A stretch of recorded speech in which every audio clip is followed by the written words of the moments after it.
Sir இப்போ நம்ம ஒரு புதிய ஏரியாவில் போய் நம்ம ஒரு வாடகை வீட்டுக்கு போகிறோம்னு வச்சுங்களேன். அந்த வாடகை வீட்டுக்கு போனவொடனே வீடு பார்க்கும்போது நல்லா இருக்கும் சார். ஓனர் கீ கொடுப்பாரு. வீட்டுக்குள்ளே போனாதான் எங்கே பைப்பு சரியில்லை, எங்கே ஃபேன் சுற்றலை, எந்த இடத்துல பெயிண்ட் அடிச்சு கொட்டுது, உள்ளே போன பெருசாக சார் தெரியும் நம்மளுக்கு. ஸோ அந்த மாதிரி ஒரு வீட்டுக்கு போகிறதுக்கே அப்படி இருக்கு. ரோட்டில் இருக்கிற தெருநாய் கூட நம்மளை பார்த்தா கத்தும், யார் இது புது ஆள் வந்திருக்காங்க அப்படின்னு. அந்த தெருநாய் இருக்குல்ல, அதுக்கு பிடிச்ச பிஸ்கெட் போடணும். ஒரு சில தெருநாய்ங்கெல்லாம் பார்த்தீங்கன்னா பிஸ்கெட் சாப்பிடாது, பிரியாணி தான் சாப்பிடும், நான்வெஜ் தான் சாப்பிடும்.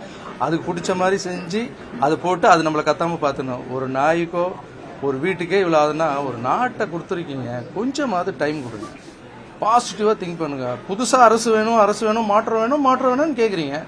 மாற்றம் வந்துடுச்சு, மாற்றத்துக்கு கொஞ்சமான டைம் கொடுக்கணும்வா?